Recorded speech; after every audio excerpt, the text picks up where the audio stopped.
Sige po, magsimula na tayo sa pag-aaral natin. Actually, ngayon ay pangalawang series na, part 2 na ng series natin, ng 3-part series regarding sa mga millennial views. So, last Sunday, ang pinag-aralan natin ay yung post-millennialism. So, ngayon naman, ang pag-aaralan natin ay dispensationalism. At for next week, pag-aaralan natin ay yung amillennialism.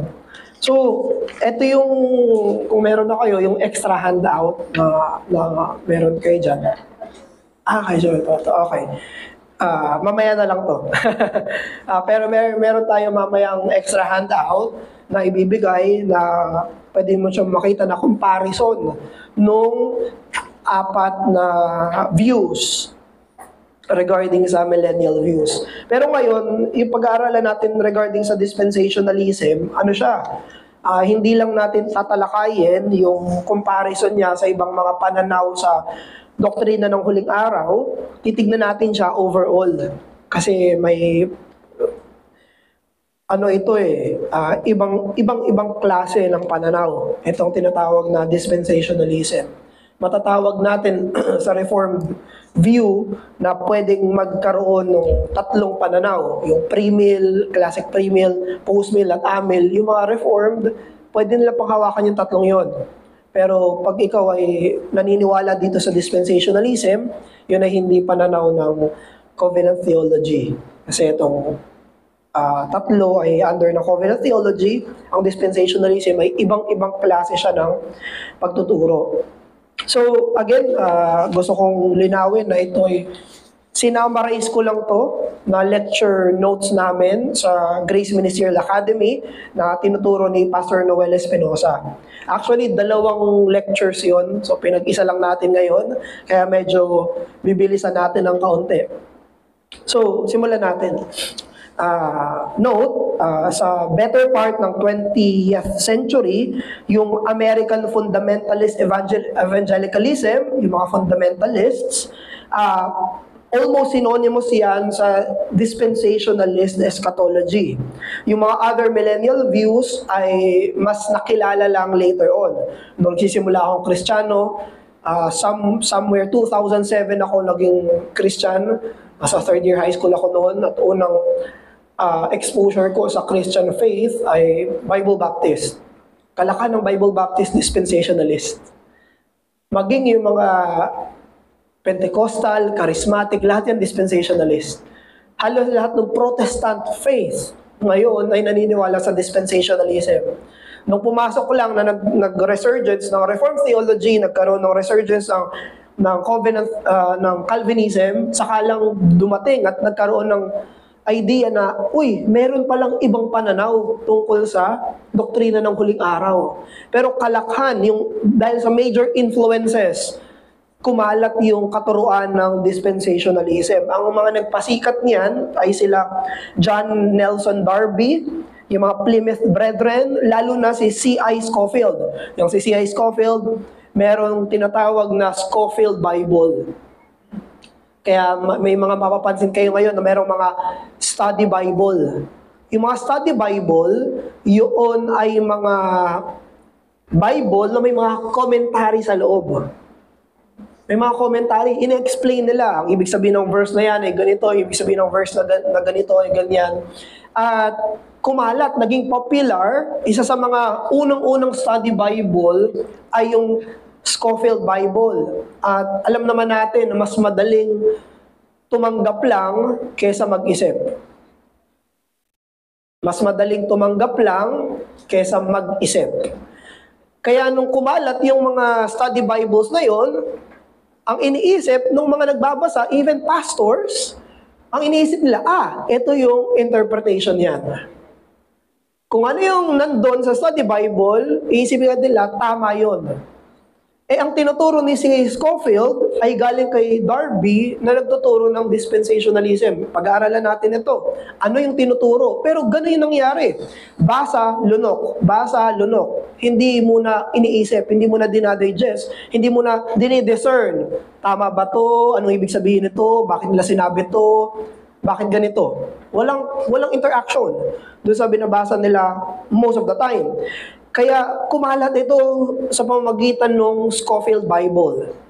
Kaya kahit meron kayong mga ESV Study Bible, Reformation Study Bible, natin sinasabi na lunukin nyo lang agad.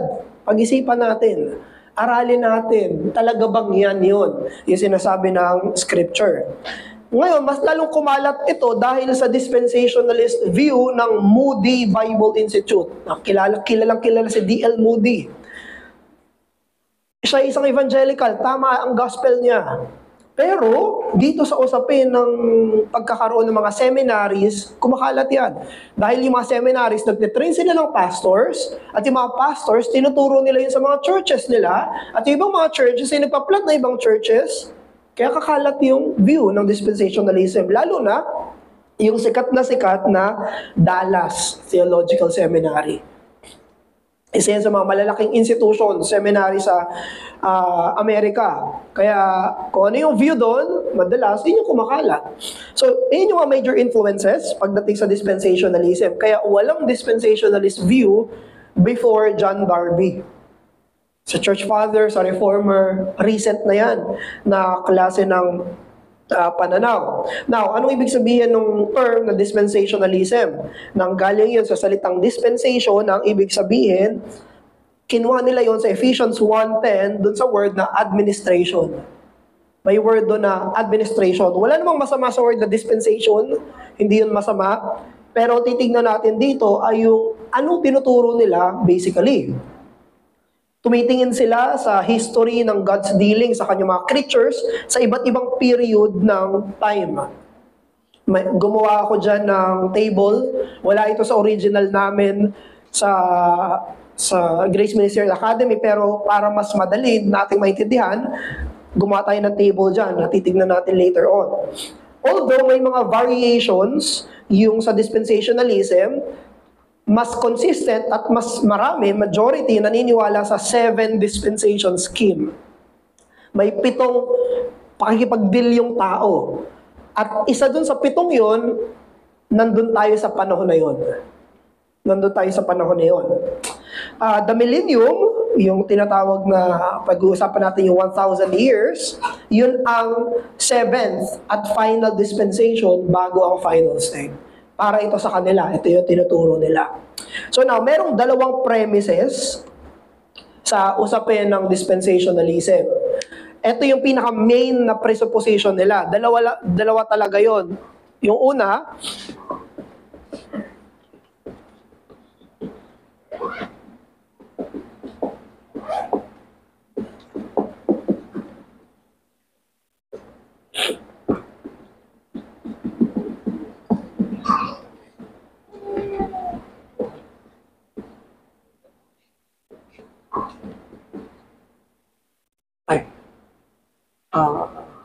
sige, just na lang.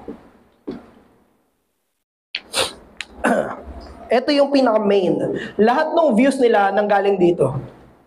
Sa 2 to. Una, yung pagkakaroon nila ng literalist na interpretation ng Old Testament prophecies. At pangalawa, yung distinction nila ng Israel at ng church. Yan yung 2 na pinaka-basic premise nila sa pananaw nila. Kaya itong dispensationalism, hindi lang siya eschatological view. Ito ay isang presuppositional view. Meron silang underlying na pananaw na nangyayari ito ay nag-overflow sa eschatology nila. So una ay yung literalist na approach nila, especially sa mga Old Testament prophecies. May nababasa sila sa Old Testament na pangako para sa mga Hudyo sa Israel at iniisip nila lahat yon literal na mangyayari sa Israel at sa mga Hudyo. Walang kahit anong, kaya mapapansin niya kahit kay John MacArthur, palagi niya sasabihin yan, ang biro ng mga dispensationalist, we believe the Old Testament. Ganyan sabihin nila. Kasi kami naniniwala kami sa Old Testament eh. Kaya ganito yung pananaw namin. So, pero may fallacy doon. Meron tayong mapapansin doon na isang klase ng fallacy na yung New Testament, ay gumagawa ng interpretation na iba doon sa Old Testament. Dahil mapapansin natin na yung mga New Testament writers, ini-interpret nila yung mga prophecies sa Old Testament, hindi literalistically. Meron silang mga nakikitang prophecy sa Old Testament at sinasabi nila, si Jesus yan.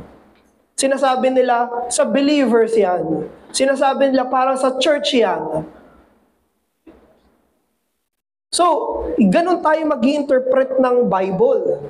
Sino ang masusunod at kaninong rules, kaninong guidelines ang susundin natin para sa interpretative method natin?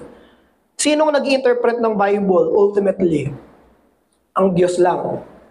Sino sa three persons ng Diyos specifically?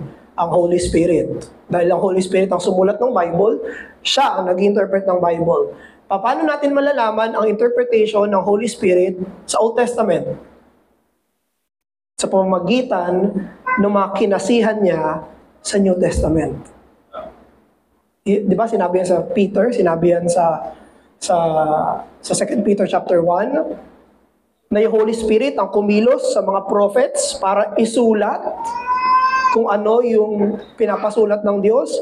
Therefore, nung pinasulat ng Banal na Espiritu sa pamamagitan ni Paul, ni Mark, ni Matthew, ni John, ni Peter, ni James, ni Jude, nung pinasulat sila ng Banal na Espiritu, yun ay infallible interpretation ng Old Testament. Kaya naniniwala tayo sa doktrina na the Bible interprets the Bible. Scripture interprets Scripture. Hindi tayo kumukuha ng guideline mula sa labas ng Bible para i-interpret yung Bible. Ini-interpret natin yung Bible sa pamamagitan ng interpretation ng Bible. We interpret Scripture through Scripture. Specifically, we interpret the Old Testament through the New Testament. Pero sa dispensationalist scheme, sinasabi nila na hindi. Kung ano yung sinabi ng Old Testament, yun yung final. Pero hindi gano'n mag-interpret yung New Testament. Napag-aralan natin last week. Yung si Apostle Peter, in-interpret niya yung prophecy sa book of Joel. The sun will be darkened, your daughters will speak prophecies. Lahat ng yun, sinabi niya, natutupad na sa kalagitnaan nila nung nagpipreach siya ng gospel. Pero habang nagpipreach, basta may mga batang babae na nagpo-prophesy, bigla ba talagang merong sa ulap ay biglang nagkaroon ng kung ano-ano? Hindi. Hindi naman literal na nangyari yun habang nagpipreach siya ng gospel. Pero sinabi niya, natutupad ito sa panahon natin. Kung ano yung sinabi ng Old Testament. Sa Acts chapter 15, kinuha ni si Apostle James, kinuha niya yung mga prophets sa Old Testament at sinabi, nangyayari na yun sa kalagitnaan nila, in-apply niya yun sa church. So, ganun natin interpret. So, pwede nyo basahin yung mga proof text natin. At isa pa, na magandang sinabi dito ni Pastor Noel, even the Old Testament prophets themselves did not fully understand their own prophetic pronouncements. Dahil sa lumang tipan, ang ginagawa ng Diyos ay pinapasabi sa kanila. Hindi lahat ini-interpret sa kanila. Pinapasabi lang sa prophets kung ano yung ibig sabihin nun. Kaya mapapansin nyo, kahit nga, sino ba mga prophets yun? Nagtanong pa sila, Lord, anong ibig sabihin nito? Hindi nila fully known kung ano yung mga ina-utter nila. Number 2, magkasama kasi yan, regarding naman sa distinct na pananaw, distinct na plan ng Diyos regarding sa Israel at sa church. Isa ito sa mga basic premises ng mga dispensationalists. Pwedeng mag-overflow kasi ito eh.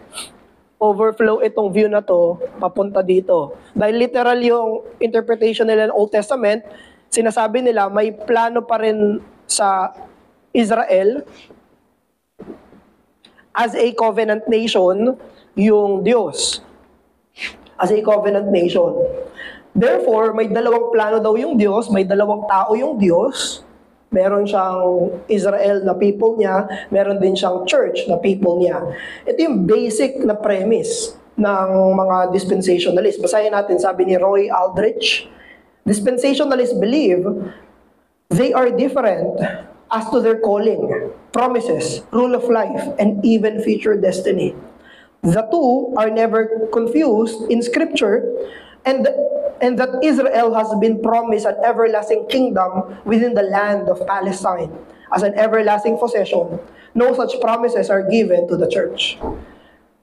So iniisip nila kung ano yung pangako sa Israel, sa kanila lang yon, may pangakong sarili yung sa church. May sariling batas sa Israel, may sariling batas sa church. May sariling future sa Israel, may sariling future sa church. May dalawang tao yung Diyos. Now, punta tayo doon sa sequence. Punta tayo dito sa ano yung 7 dispensations. Mamaya pa pala yun. Yung 7 sequence ng kanilang future na doctrine. Una, naniniwala sila sa tinatawag na rapture. Rapture. Nung nagsisimulang Kristiyano ko, mas madalas ko pang marinig yan kaysa sa second coming. Mas madalas ko pang marinig yung salitang rapture kaysa sa second coming ni Jesus. Pero, ito yung unang pinaniniwalaan nila na merong tinatawag na rapture. Ano ibig sabihin ng rapture? Si Jesus daw ay bababa at kukunin niya yung mga saints niya dito sa mundo. Ito na yung sumikat din ito dahil sa mga movies na pinalabas ng mga dispensationalist. Yung Left Behind series. Biglang nawala. Yan, may mga nasa eroplano daw, biglang kaya daw dalawa yung piloto ng eroplano. Kasi daw, baka biglang isa. Bigla daw na lang mawawala, magdamit na lang dyan. Bigla ka na lang matataranta dahil nawala na lang yung mga kasamahan mo, naiwan ka, saka mo lang daw marirealize kapag nandun na. So anyway, ito daw yun. At dito papasok yung Bema Judgment for Christians. Dahil kukunin sila ni Jesus, yung mga Christians ay nasa taas na, at papasok sila sa judgment ni Christ. So una daw na i-judge ay mga Christians, tapos yung mga matitira dito, ano mangyayari sa kanila? Sila ipapasok sa 7 years tribulation. Sa 7 years na tinatawag na tribulation. Now, maraming mga view sa tribulation. May tinatawag na pre-trib, mid-trib, post-trib. Kung iba-iba yan, yun pa yung pinagtatalunan nila. Pero normally, ang pinaniniwalaan na yung pre-tribulational rapture. Again, bago pa dumating yung 7 years, ay mag-rapture muna. Yung mga mid-trib naniniwala 3.5 years muna, saka mag-rapture. So yung post-trib, 7 muna, saka mag-rapture. Pero anyway, mas marami ang naniniwala sa pre-tribulational rapture. So, after nung rapture ay 7 years, ngayon, anong mangyayari dito sa 7 taon na to? Yung unang 3.5 years ay magkakaroon ng malaking kaguluhan. It is the reign of the Antichrist. Talagang magkakaroon dito ng kaguluhan. Pero, dito, itutuloy ng Diyos yung na-postpone niya na plano sa Israel. Kasi daw, nung tinanggihan ng Israel si Jesus, naputol na yung plano sa kanila ng Diyos. Itong tinatawag ng mga dispensationalists na the great parenthesis. The great parenthesis. Meron daw muna, sa Hudyo ang original plan, pero tinanggihan niyo si Jesus, therefore, stop muna, church muna. Tapos ngayon, ibabalik ng Diyos yung plano niya para sa Israel. Now, yung second phase, pagkatapos ng 7 years na tribulation na yan, so dito na nagkakaroon ng mga caricature. Hindi lahat ng mga dispensationalists ay naniniwala doon sa mga cartoonish na mga tinuturo na kung ano-anong mga mangyayari. May mga chips pa, bawal kayo mag-McDo, barcode, masama yan, 666 yan. Hindi lahat ng dispensationalists ay naniniwala doon. Katulad nila John MacArthur. Hindi sila naniniwala sa mga gano'n na mga conspiracy theories. Ayan. Pero, pagkatapos ng 7 years na yon, ay darating daw si Jesus. After 7 years, pagkatapos ng rapture, 7 years, at darating na si Jesus. Second phase ng return of Christ. Kaya may two-phase yung return ni Jesus. Una, rapture. Pangalawa, full-blown na second coming. At darating na si Jesus dito, kasama niya na yung mga saints. So, dito na daw, yung pupunta si Jesus dito, kasama yung mga saints niya. At dito, magkakaroon ng conversion of Jews to Christianity. Maniniwala na yung mga Hudyo kay Jesus. Pagkatapos bumaba dito ni Jesus, ay ibabound si Satan, of course. Pagbaba niya dito, ibabound na si Satan. Yun yung sa Revelations 20, di ba? Ibabound muna si Satan, saka 1,000 years. Dito na papasok yung millennial reign ni Jesus. Ang pananaw nila dito ay literal na 1,000 years. Mabubuhay mga tao ng 1,000 years. Alala niyo yung sa Isaiah na pinag-aralan natin. Dito mabubuhay ang tao ng matagal. Dito magkakaroon, may marriage pa rin dito. Kasi nasa lupa pa rin eh. Wala pa sa final state. Christ will reign on earth based in Jerusalem. Ang capital city of the world will become Jerusalem. Nandun si Jesus at paghaharian niya yung buong mundo ng 1,000 years. At ibabalik dito yung temple worship sa Israel. Dito na nagkakaroon ng mga kaguluhan. Babalik yung mga pagpatay sa mga ibabalik ba yung pagpatay sa mga tupa? Magkakaroon temple worship sa Israel ulit. Ayan. Pero pagkatapos ng 1,000 years na yon, sa 7th dispensation, sa pang-ilan to? 1, 2, 3, 4,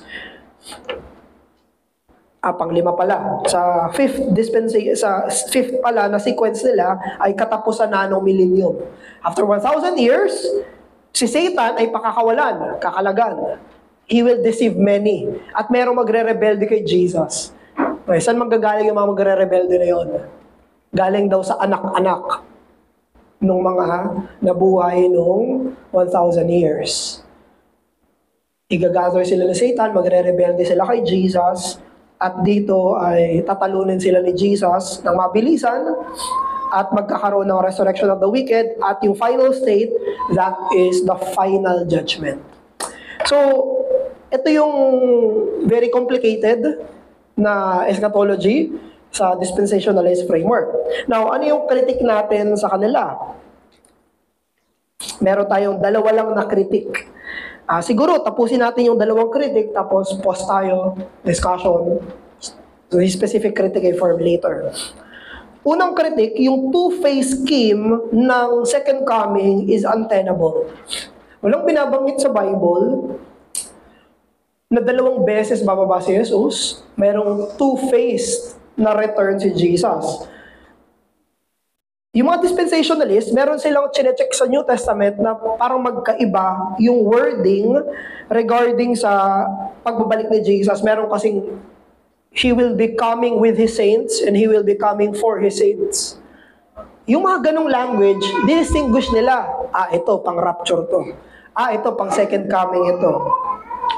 Pero, kailangan nating alalahanin, lahat ng language sa New Testament, sa pagbabalik ni Jesus, they are used interchangeably. Parang ito ay soul at spirit. Yung soul at spirit sa Bible ay hindi dalawa. Yun ay iisang part ng pagiging tao, pero magkaiba yung gamit. Pero isa lang siya. Yung sinabi ni Mary sa kanyang Magnificat, my soul delights in the Lord, my spirit praises Him. Isa lang yun. Hindi sinasabing may iba pa yung espiritu mo sa kaluluwa mo. Ganon din yung sinasabi dito sa New Testament. Pag sinabing they will be coming with Jesus, they will be coming, Jesus will be coming for them, yun yung mga interchangeable. Tandaan natin na pagdating ni Jesus, it will bring about the renovation of the world. Babaguhin na lahat, katapusan na pagdating ni Jesus. Wala nang mga, kung ano-ano pang mga lengthy period na aasahan tayo. Ganon din, the New Testament does not speak of distinction between coming for and coming with the saints. Ayan, obvious meaning, to meet in order to escort to the destination. Isa lang ang ibig sabihin nun. Pangalawa, yung pagdating ni Jesus, it is presented in the New Testament as consummatory. Consummation kaagad. Katapusan na pagdating ng Panginoong Jesus. The second coming of Christ will usher in the end of all things. Basahin natin yung 1 Corinthians 1:7, eagerly waiting for the revelation of our Lord Jesus Christ, who will confirm you to the end, blameless in the day of our Lord Jesus Christ. Very interesting yung paggamit ni Paul dito sa 1 Corinthians 1, na interchangeable yung ginamit yung mga salitang revelation of Jesus Christ and at the day of our Lord Jesus Christ. Yung tatlong words na yun, iisang panahon niya lang ginamit. Kailan i-reveal si Jesus, kailan yung end, kailan yung the day. Yung tatlong words, languages na ginamit niya, sabi ni John Murray, thus, all three terms specify that event which is the goal of hope and the terminus of confirmation, namely the advent of Christ, beyond which there will be no further place for expectation, nor need for confirmation contemplated. Yung resurrection chapter, 1 Corinthians 15, basahin lang natin yung portion. Sabi ni Paul, afterward, those who are Christ's at His coming, then comes the end. The last enemy that will be destroyed is death. Now, when all things are made subject to Him, that God may be all in all. Same. Pagdating ni Jesus, comes the end. Katapusan na. Wala na mga sunod-sunod na mga mangyayari dito sa lupa sa usapin na yun. Kaya maraming mga references sa usapin ng the last day or the day. Sino ba yung nag-preach nun? Ang may the day, sa isa sa mga guest preachers natin before. Binanggit nila may isang day na pinatutungkulan sa Bible. Sinabi yan sa Hebrews chapter 10 verse 24 to 25 nung sinabi wag niyo kaligtaan yung pagtitipon ng mga banal as the day draws near. So yung pag sinasabi ng New Testament na the day, equivalent yan sa pagdating ni Jesus. Equivalent yan sa katapusan ng lahat.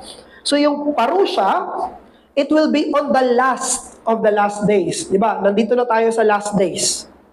Nandito na tayo, nagsimula ang last days nung unang pagparito ni Jesus. Na yung huling araw ng huling araw ay kailan darating si Jesus. At sa araw ng pagdating ni Jesus, magkakaroon ng resurrection of the righteous and the wicked. Pagdating niya, resurrection kaagad. Lahat ng mga mananampalataya na nasa langit kasama niya, bibigyan sila ng katawan. Kung tayo ay aabutan niya, bibigyan tayo ng bagong katawan. Kaya sinabi ni Paul, yun yung hope niya eh. Hindi niya man hope mamatay ako. Ang hope niya, datnan siya ni Jesus. Para hindi niya na maranasan yung kamatayan. Babaguhin agad siya ng Panginoon. From life to life. Yun yung hope. Hindi hope, sana mamatay na ako. Sana dumating na si Jesus. Para hindi ko na maranasan yung death na yun. So, pati wicked, sila ay ire-resurrect for damnation. Pero kailan mangyayari yun? Sa pagdating ni Jesus. The day of judgment, hindi magkahiwalay na Bema judgment, seat of Christ, great white throne judgment. Hindi yan iba-ibang judgment. Isang judgment yan ay pinoproclaim na sa iba't ibang mga paraan. Isang hatol, pagdating ni Jesus at lahat ay hahatulan. All men will stand before Him. Although, ang sinabi sa scripture, magkakaroon ng dalawang grupo. Hatiin sila, pero lahat sila kaharap si Jesus. Mahatulan sila. Kailan mangyayari yun? Pagdating ni Jesus. Hindi na magkakaiba yun. Yung isang grupo ay mga kambing, ang isang grupo ay mga tupa, pero lahat sila ay hahatulan ni Jesus. Now, to suggest, sabi ni Pastor Noel, to suggest na a prolonged period and complicated series of events after the parusha is to ultimately fail to terminate our blessed hope on the coming of Christ. Sa New Testament, wala silang ibang pag-asa kung hindi yung pagdating ni Jesus. Now, sa ganitong scheme, ang dami pa nating iba't ibang inaasahan. Pag sana ma-rapture ako, sana kasama ako sa rapture. Pag hindi ka nakasama, sana hindi ako tumalikod dito sa Great Tribulation. sana dumating na yung millennial reign. Pag nasa millennial reign ka na, sana matapos na itong millennial reign para final state na. Ang daming separate hopes. Pero sa Bible, isa lang ang hope.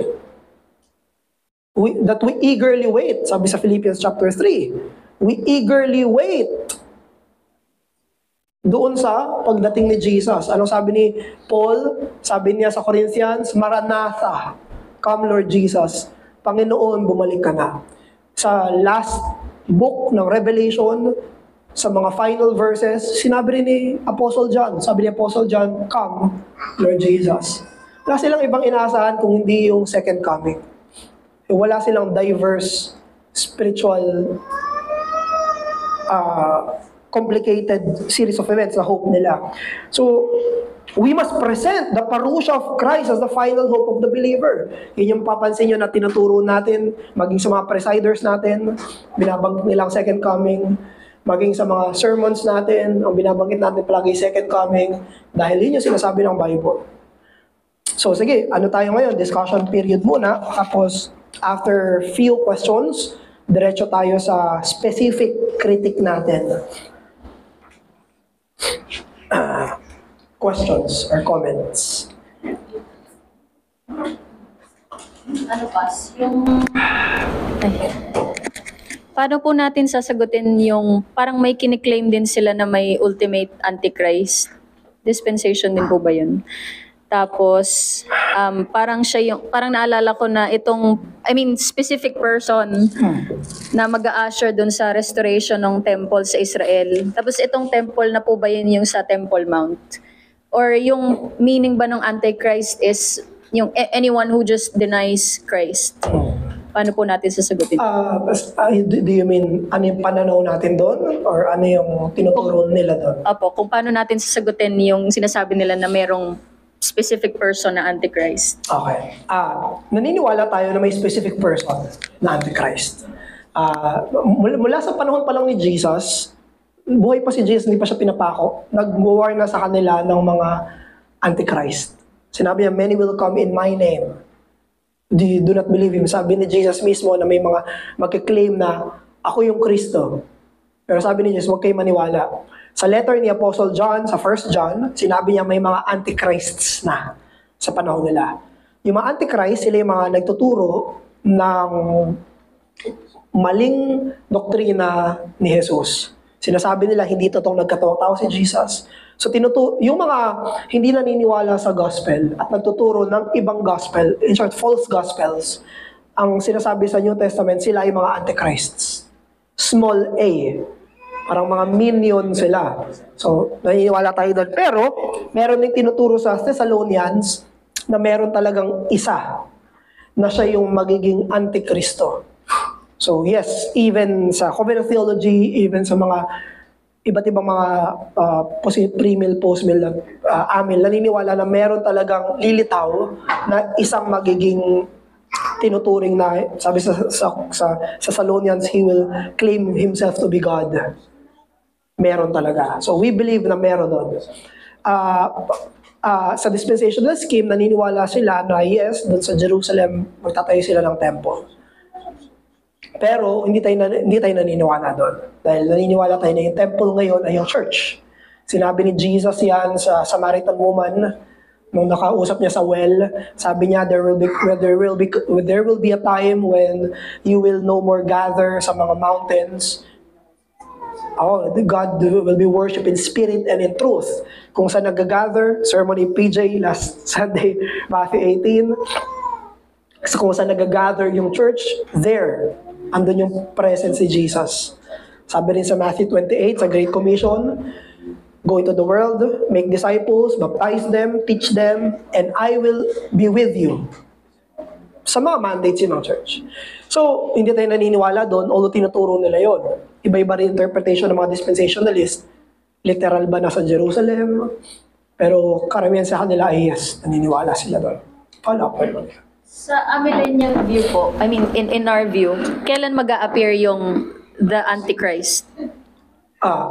Shortly before dumating si Jesus.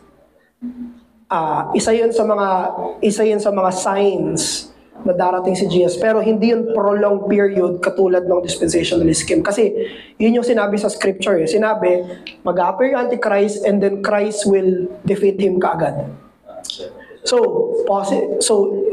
hindi tayo naniniwala din dun sa bigla-bigla na lang darating si Jesus out of nowhere. Parang nagsisipilyo kami na, oy, si Jesus. May mangyayari talaga before that. Mangyayari talaga na may mag-appear na worldwide na influence na Antichrist at magiging aware doon yung mga tao tapos saka darating si Jesus. Pero hindi yun magtatagal. Hindi yun parang 7 years maghahari siya dito sa mundo. Ang sinabi lang ng scripture ay very short while saka siya tatapusin. Sa second coming din, yung katapusan na yun. Follow? Okay. Sige, other questions? Or discussion? Pass. As with regards dun sa mga dispensationalist, we all know MacArthur, Steve Lawson, parang nandun yan sila sa, diba, dispensationalism. Ang inaano ko is, exposed din tayo sa mga teachings nila MacArthur and nila Steve Lawson. Ano yung mga dapat maging careful tayo in terms of listening to how they interpret, lalo na yung sa mga eschatological view? Meron ba silang parang, or meron ba tayong dapat na dapat maging aware of in their teachings, kasi minsan mahirap pag mix na eh. So yun lang siguro para sa karamihan din. Ayun, salamat Pas.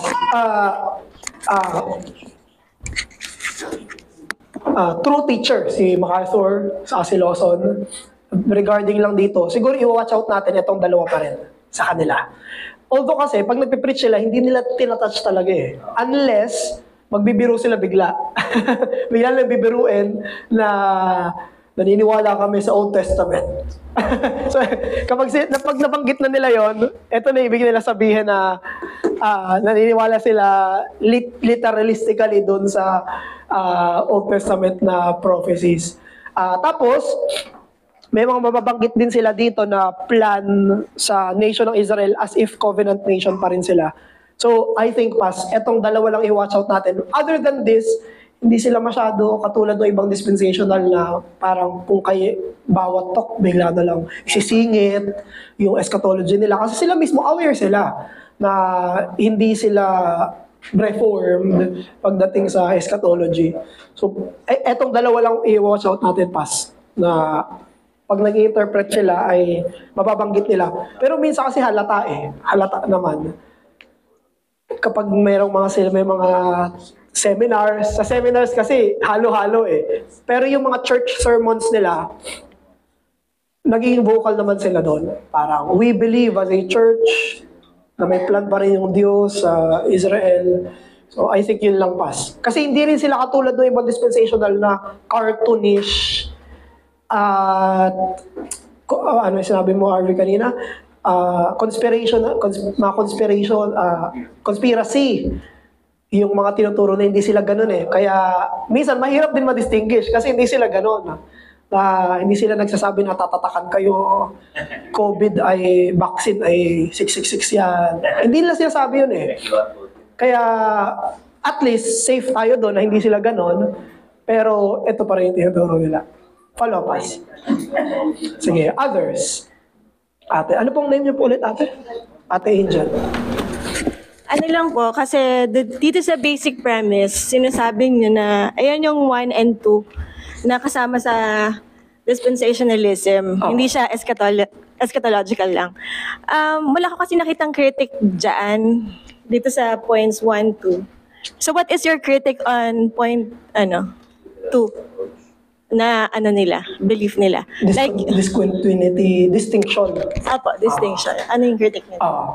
Yung critic po natin doon, yung binanggit natin na kung paano i-interpret yung Old Testament. Dahil sa Old Testament, ang plan na mababasa natin ay plan kay Abraham, kay Isaac, kay Jacob, sa nation of Israel. So may mga binabanggit po doon ng mga prophecies.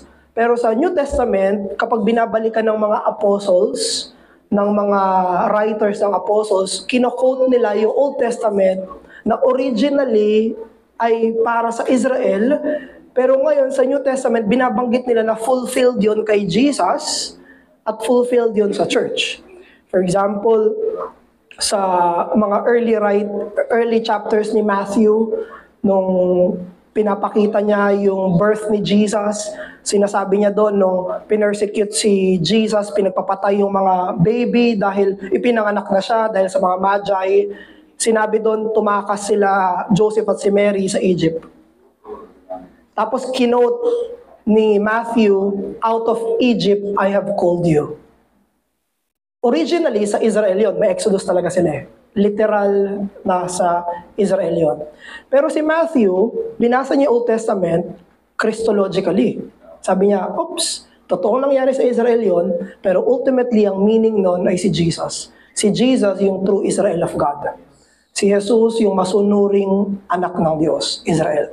So sa New Testament, in-interpret yun ni Matthew na itong verse na to, totoong historically nangyari sa Israel, pero ultimately fulfilled siya kay Jesus. So, doon natin makikita na in-interpret ng New Testament, yung Old Testament, yung mga prophecies, mga events, na natutupad siya lahat kay Jesus. Sabi nga ni Jesus sa Matthew chapter 3, I came to fulfill all the laws, maging prophecies. Lahat ng prophecies ay nakaturo kay Jesus. Lahat ng yon. Now, in relation doon, kasama yon sa pagiging union ni Jesus sa church. Kaya pagdating naman natin sa epistles, Romans, Corinthians, Ephesians, Galatians, wala silang ibang kino-quote kundi Old Testament. Lahat ng mga kino-quote nila tungkol sa mga prophecies ng Old Testament ay una kay Jesus, tapos pangalawa, related na siya sa church. Kunyari, yung ifo-fulfill yung pagiging exile ng Israel. Kasi pinatapon sila sa Babylon. Ngayon, ang tawag na ni Peter sa mga Christians, exiles. Elect exiles. Lahat ng reality, physical reality ng Old Testament ay tinuturing na spiritual reality ng believers ng New Testament. Hindi lang sa specific quotes, maging sa mga kataga, maging sa mga descriptions, maging sa languages.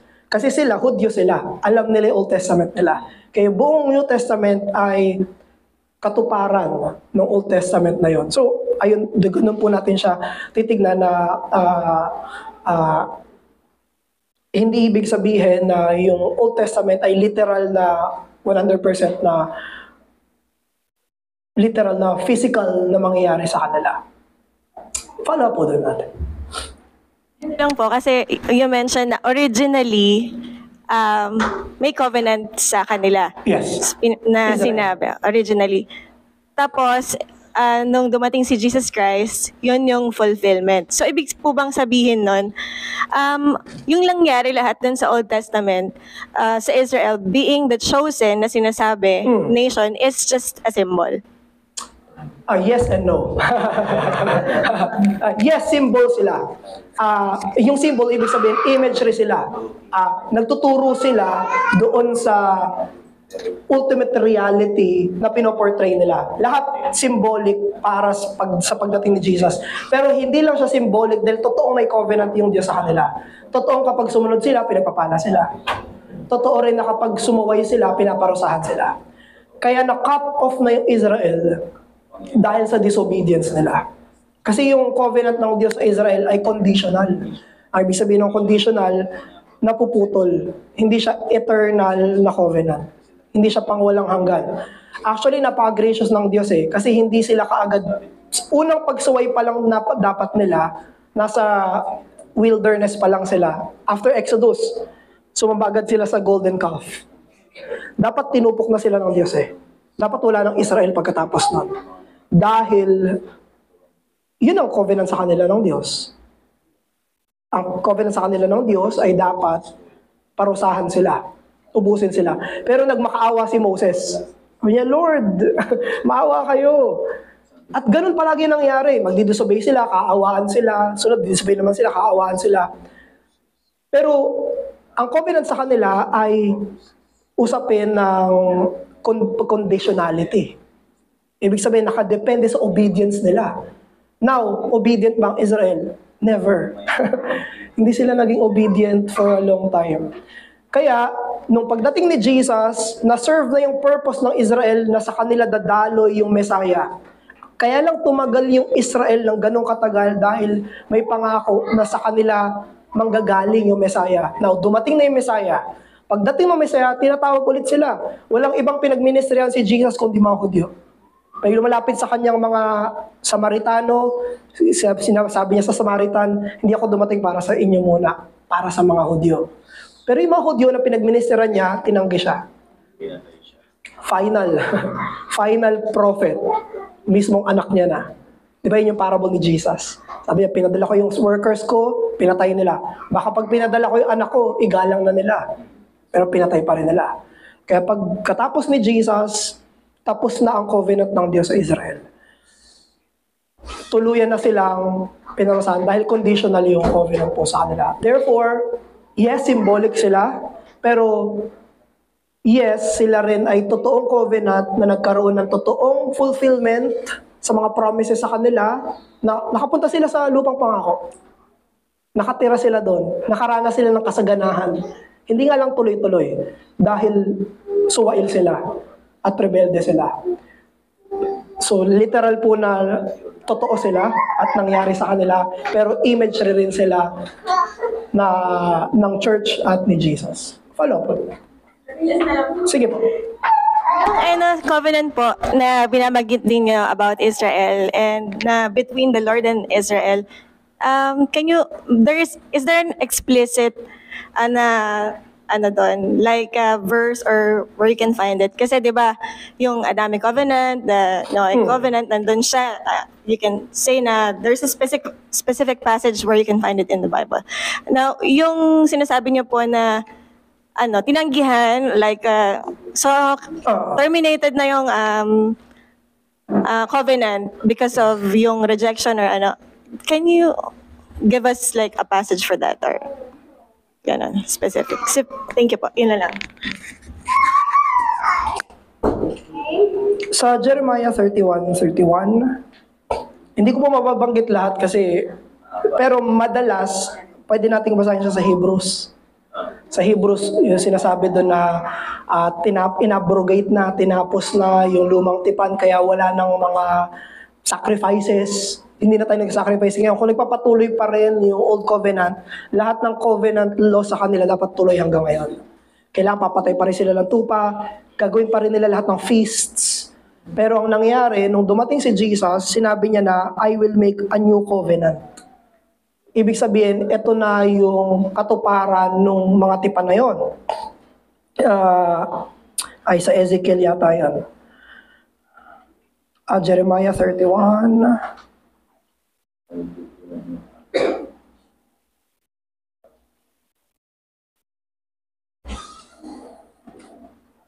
Ezekiel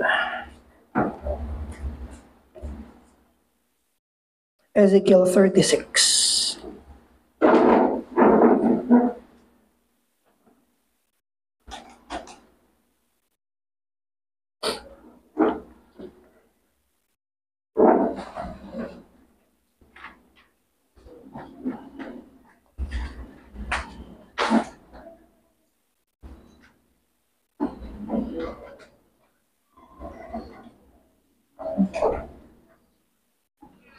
Pwede pastor yung Hebrews 8. Sa Jeremiah ba yun?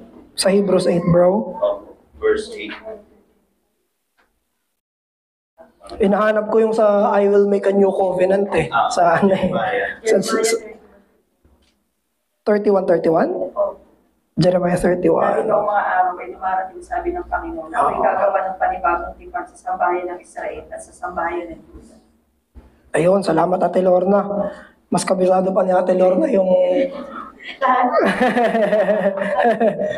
Jeremiah 31:31. Pero kinote din kasi ito dito sa Hebrews chapter 8. Sige, babasahin natin Jeremiah 31:31 hanggang 34. Sabi dito, Behold, the days are coming, declares the Lord, when I will make a new covenant with the house of Israel and the house of Judah. 32, not like the covenant that I made with their fathers on the day which I took them by the hand to bring them out of the land of Egypt, my covenant that they broke. So, may usapin doon na breakable yung covenant, nababasag siya. Though I was their husband, declares the Lord. For this is the covenant I will make with the house of Israel after those days, declares the Lord. I will put my law within them, and I will write it on their hearts. And I will be their God, and they shall be my people. So dito po, kiniklaim ito ng church sa Hebrews chapter 8. Kinote po mismo to verbatim sa New Testament, pero kiniklaim na para yun sa mga New Covenant people ng Diyos. Kaya dito mapapansin natin yung difference ng Old Covenant na nababali, Old Covenant na nakasulat lang siya sa bato, sa New Covenant na nakasulat siya sa puso, sa New Covenant na hindi na nababali, katulad nung Lumang Tipan. Sa Lumang Tipan kasi, bibigay ko sa inyong batas, bahala kayong sumunod. Ganon eh. Sa New Covenant, isusulat ko sa puso nyo. May kakayanan kayo na gawin yan, binibigyan ko kayo ng ability na gawin yan, bibigyan ko kayo ng bagong puso, bibigyan ko kayo na pagpapala na hindi katulad nung sa Old Covenant. So, perhaps isa po muna ito. Yung sa Hebrews 8, pwede po natin i-check later. And thank you po, Ate Angel. Sige. Diretso tayo sa specific critique. Pasadahan natin yung specific critique sa page number 2. Ayan. Dito sa page number 2, meron tayo na 4 na mga critique. Regarding naman ito, doon sa mga sequence ng kanilang pre-tribulational dispensational scheme. So, una, regarding sa secret rapture. So, ang concept nito, naniniwala sila na ito yung unang pagdating ni Jesus, first of the two phases, kung saan Jesus will secretly take away all the believers from the earth. So, dito yung binanggit ni Pastor Erdy kanina, si MacArthur. Yung seminary kasi nila MacArthur, the Master Seminary. At yung the Master Seminary ay dispensationalist din. So, sabi sa statement of faith nila, the rapture of the church, we teach the personal bodily return of our Lord Jesus Christ before the 7-year tribulation, to translate His church from this earth and between this event and His glorious return with His saints, to reward believers according to their works. So, malinaw. Maganda malinaw eh. Kasi mayroong tinuturo yung Master Seminary na naniniwala sila sa secret rapture. Bodily, darating si Jesus, saka darating yung 7-year tribulation. Now, ano yung critique natin? Una, this is an oversimplification ng mga figure of speech ni Jesus tungkol sa thief passages. Dinadeclare kasi ni Jesus na para siyang magnanakaw na darating. Ang ibig sabihin nun ay hindi mo alam kung kailan darating. So, hindi mo inasahan na Tuesday may magnanakaw na darating. Hindi mo alam kung kailan sila susugod, kailan sila darating. Sa araw na hindi mo alam. Yun yung description ni Jesus sa sarili niya. Para siyang magnanakaw na darating. Na hindi mo alam kung kailan, hindi mo maaasahan. So, pero hindi sinasabi doon na hindi mo alam pag dumating na siya. Ang description ni Jesus kung bakit para siyang magnanakaw ay dahil hindi mo alam kung kailan siya darating, hindi mo alam kapag nandyan na siya. Hindi yun yung pinatutungkulan niya. Ang sabi niya is the suddenness, not the secrecy of the coming. Ganun din, yung parusa, yung second coming, it is described as open, visible. Lahat ng tao malalaman pag dumating na si Jesus. Hindi siya local event, hindi siya sa isang lugar lang, hindi siya sikreto.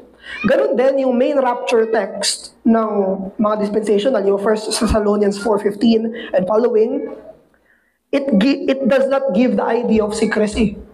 Napakapatunog masyado. Sabi dun sa 1 Thessalonians, with a shout, with the voice of an archangel, with the trumpet of God. Kahit interpret natin ito na figurative, parang hindi sikreto. May sumisigaw, may trompeta, may tinig ng arkanghel. So therefore, yung church na nandito sa mundo until dumating si Jesus, ay malalaman nila kung kailan siya darating. Or rather, kung kapag dumating na siya. Hindi ito isang sikreto na hindi mo malalaman. Pag dumating siya, all people will know na nandyan na siya.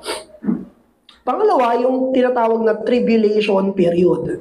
Dito sa tribulation period, ang kinukuha nila ng mga text ay yung suffering. Yung suffering na mangyayari na sinasabi nila ay sobrang tindi ng mangyayaring suffering dyan sa tribulation period na yan. Kaya nga tawag tribulation eh. Ibig sabihin, testing. Ibig sabihin, paghihirap. Sabi ng Master Seminary sa Statement of Faith nila, the tribulation period, we teach that immediately after the removal of the church from earth, the righteous judgment of God will be poured out upon the unbelieving world, and that this judgment will be climaxed by the return of Christ in glory to the earth. Pagkatapos ng 7 years yon. At the time, the Old Testament and tribulation saints will be raised and the living will be judged. Now, ang issue natin dito ay yung tinatawag na signs of the end. Merong mga tinatawag na mga signs sa katapusan. Ang sinasabi ng scripture na may mga mangyayari na hindi pa nangyari dati. Meron tayong tinatawag na the Olive Discourse dito sa Book of Matthew, at may totoong nangyari sa panahon ng Jerusalem, sa panahon ng Israel, kung saan doon sila nabura sa mapa. Di ba? Noong 1930s lang, bumalik yung Israel sa mapa. Noong AD 70, doon sila binura ng Diyos sa mapa sa pamamagitan ng Roman Empire. After AD 70, wala ng Israel. Bumalik na lang sila nito noong 1930s, 1940s. Pero yun yung pinatutungkulan dito sa Olivet Discourse, na merong judgment ng Diyos sa Israel kung saan parusa sa kanilang ng Diyos yun bilang isang covenant nation. Na makikita natin doon na yung fall of Jerusalem was proportionally the worst, but certainly the worst for that generation. So hindi pinatutungkulan na may future na mangyaring sobrang grabing tribulation. Merong prophecy regarding sa fall ng Jerusalem. Ganon din, may mga tinatawag na mga cosmic phenomena. Ito yung mga mapapansin nyo kala John Hagee, red moon, blood moon, moon, ang daming mga phenomena na nangyari sa kalangitan. Pero, tandaan natin, yun ay mga figures na binabanggit ng Bible para ipakita yung times of distress to express God's intervention and judgment. Pinapakita no na merong kaparusahan yung Diyos, merong galit yung Diyos, merong kahirapan na mangyayari dahil sa pagpaparusa ng Diyos. Hindi natin sinasabi na may mga pagdilim. Bata pa lang ako, ang dami ng mga nagsasabi, may magkakaroon ng malawakang blackout, 3 araw, na walang ilaw, walang araw. Ang dami mga ganong klaseng mga conspiracies, pero pinapatungkulan lang nun yung judgment ng Diyos. Kadiliman ay judgment ng Diyos. Yun nangyari kay Jesus, sudden darkness, nung namatay siya, di ba?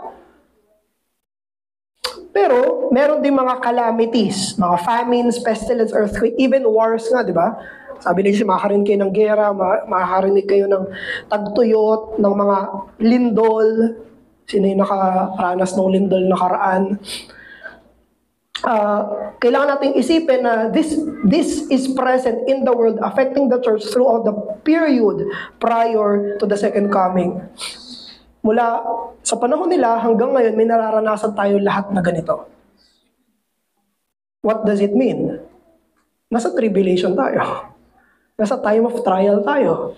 Tayo mismo ay nasa panahon noon, hindi tayo maghihintay sa hinaharap na magkakaroon ng ganon dahil lahat tayo nakakaranas na ng ganong klase na pangyayari. Ang sabi ni Pastor Noel, there is something wrong kung naaalala lang natin ang second coming pag may kalamidad.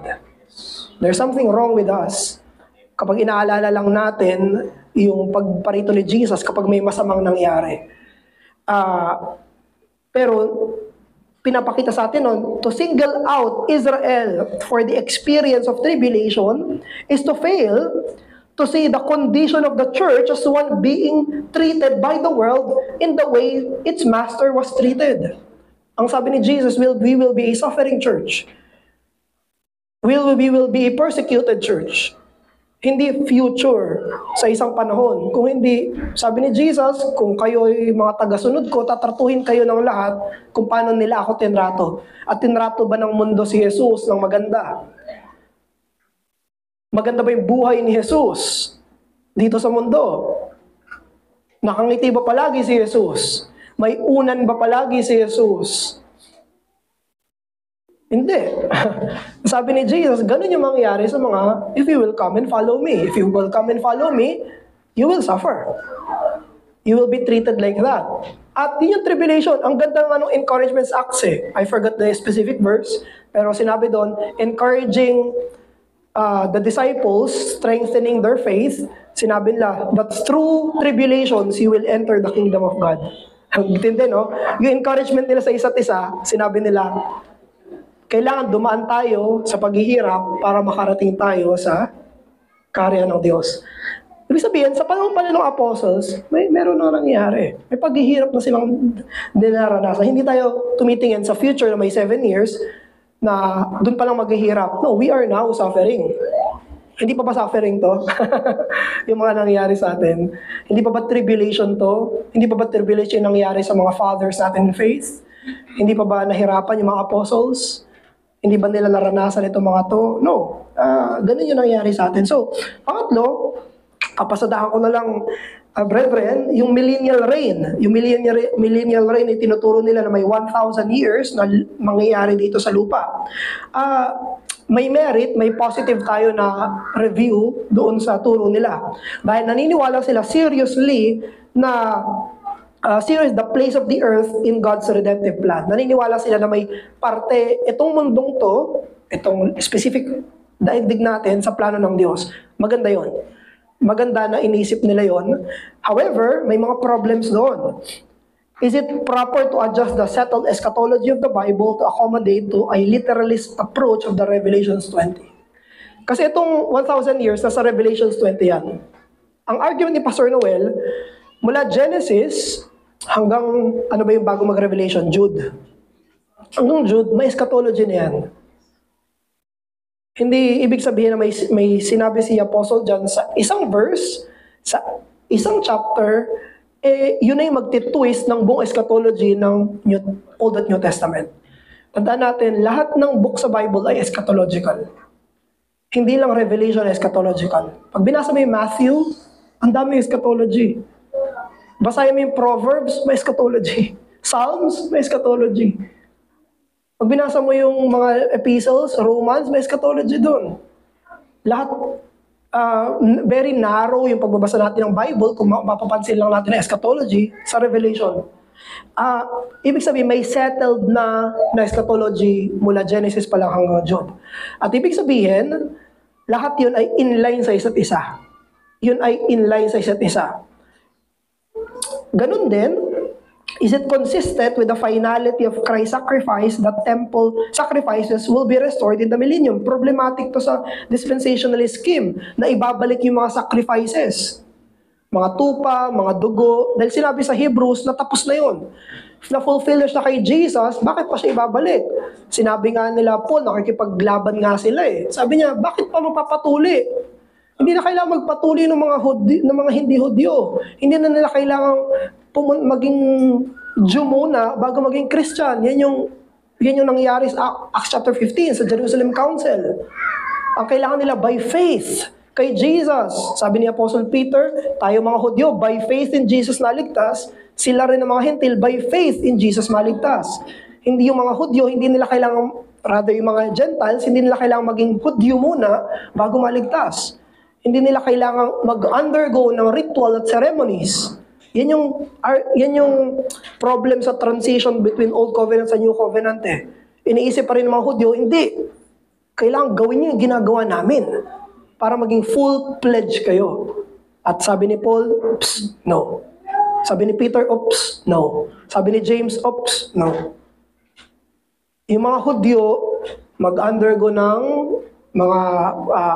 mga covenant signs nila, walang problema. Pero yung mga Gentiles, huwag nyo silang pilitin.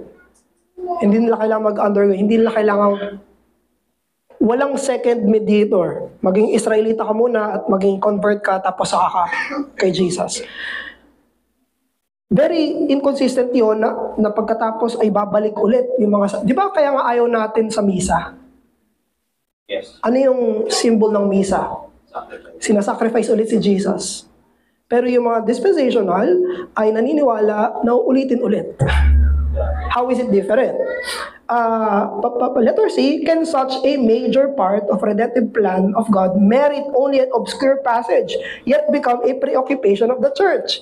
Ito yung sinabi ni Pastor Noel na dito nagkakagulo lahat kahit na hindi ito yung pinaka-clear. Maraming mga clear pa na passage. So, the final state will include both the eternal dwelling in the new heavens and the new earth.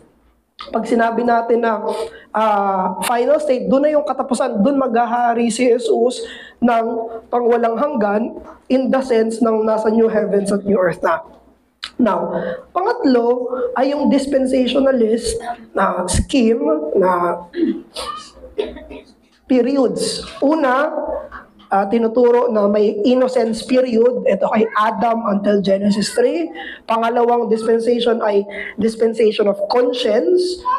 Ito after ng Genesis 3, may civilization agad, di ba? Si Cain, nagkaanak siya. Sila yung mga gumawa ng mga civilization, mga trumpets, at kung ano-ano pa. Sila yung pinakauna. Until sa flood, kay Noah, yun ay civilization conscience period. Ibig sabihin, hinahatulan sila ng Diyos by their conscience. Pangatlo ay human government. Pagkatapos ni Noah, nagtatagang Diyos, may Noahic covenant, di ba? May governmental part din yon. Hanggang sa Babel. Pagkatapos ng Babel, pagdating naman sa patriarchs, si Abraham, Isaac, and Jacob, ito naman daw ay dispensation of promise. At pagkatapos ng dispensation of promise, may naulit yata ako dyan Oo. May, ano yan, yung dispensation number 5 ay law. Law yan. Law, pagkatapos ng patriarchs, ito yung Israel. Hanggang sa panahon ni Jesus. Yung dispensation number 6 ay pagkaangat daw ni Jesus, ascension, at bago siya dumating, ito yung grace, dispensation of grace. Nandito tayo. Kaya daw grace yung tinuturo natin ngayon dahil nasa dispensation tayo ng grace. Pero before, hindi by grace, by law. Before the law, by promise. Before promise, by government. Before government, by conscience. Before conscience, innocence. After ng dispensation of grace natin, ay papasok na yung millennial kingdom, maghahari na si Jesus. So, ito yung mga mapapansin natin normally sa dispensationalist scheme. Pero, saan galing yung idea na yon? Ang isa sa key text ay yung sa 2 Timothy 2:15. You should rightly divide the word of truth. Ito yung ginagamit.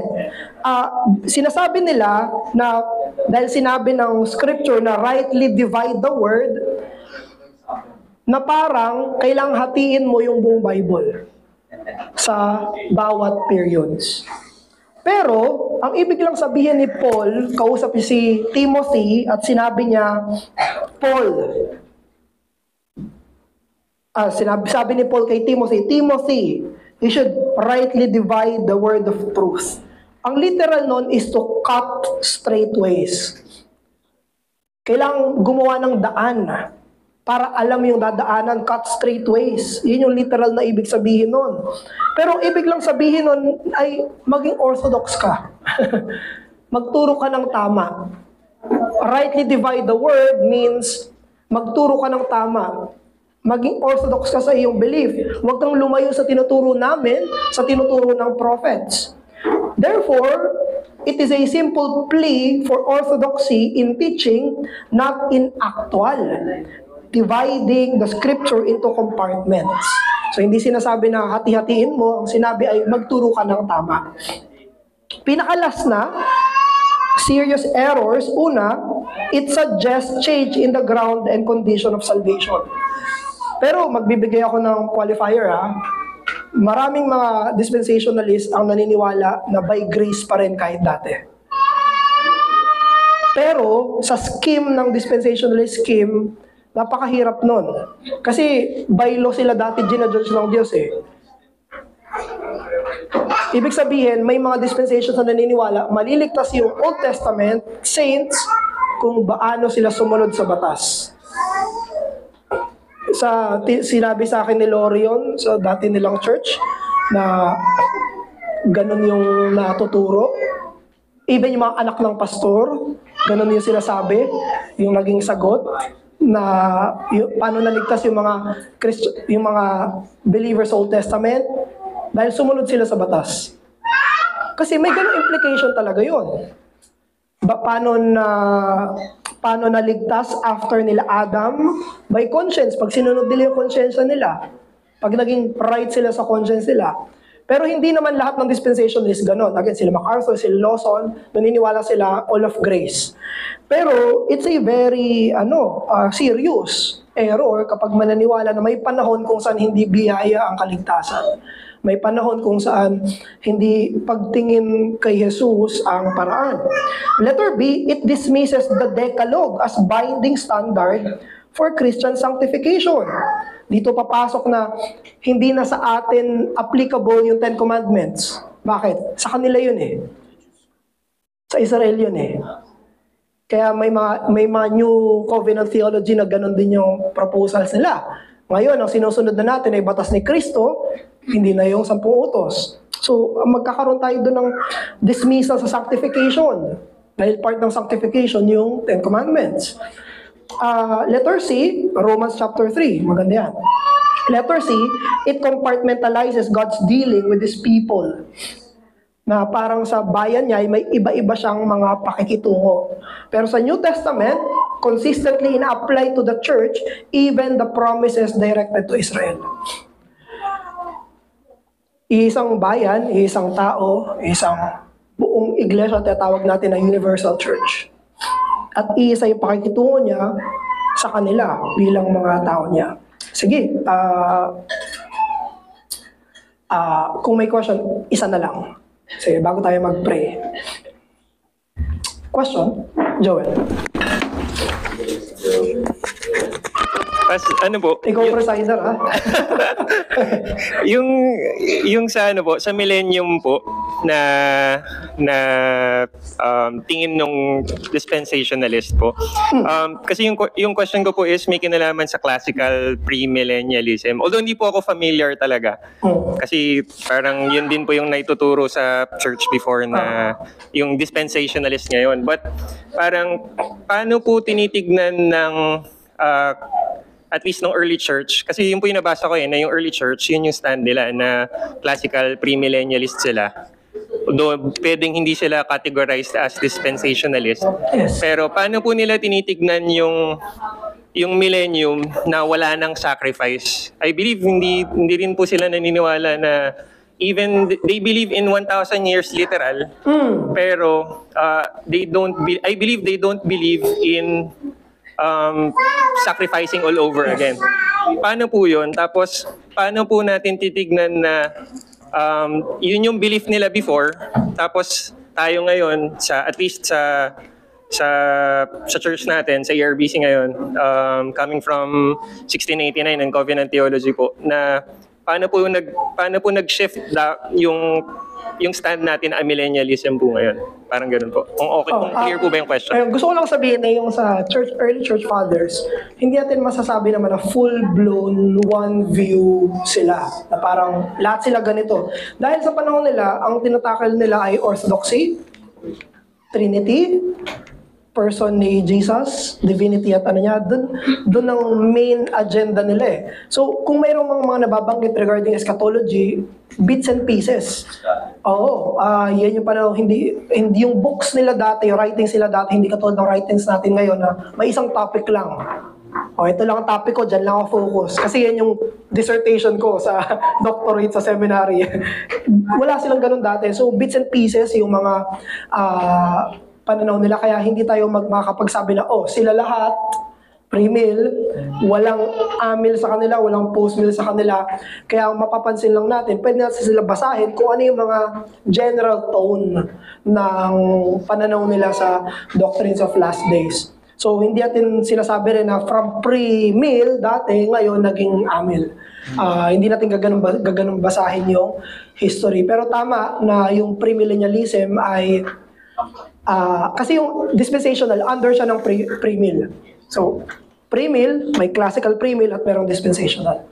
So, dun sa classical pre-mill, ang kinagandahan ay wala yung mga dispensational baggages ng mga sacrifices. Actually, nandito po yan. So, sa mga copies nyo, pwede kayong kumuha nito later para makita nyo yung comparative table ng iba't ibang mga millennial positions. So, Okay na po. Thank you po. okay, sige, manalangin tayo. Ama namin, maraming salamat po sa pag-aaral. Salamat po sa produktibong discussion. Salamat po sa interest at salamat po sa paghahanda. Turuan niyo po kami para umagang pagsamba kami ng may paggalang sa iyo, ng may pag-iisip tungkol sa iyo, at ganun din bigyan niyo kami ng tainga na nananampalataya. Sa pangalan ni Jesus, Amen. Sige po, hintayin po natin.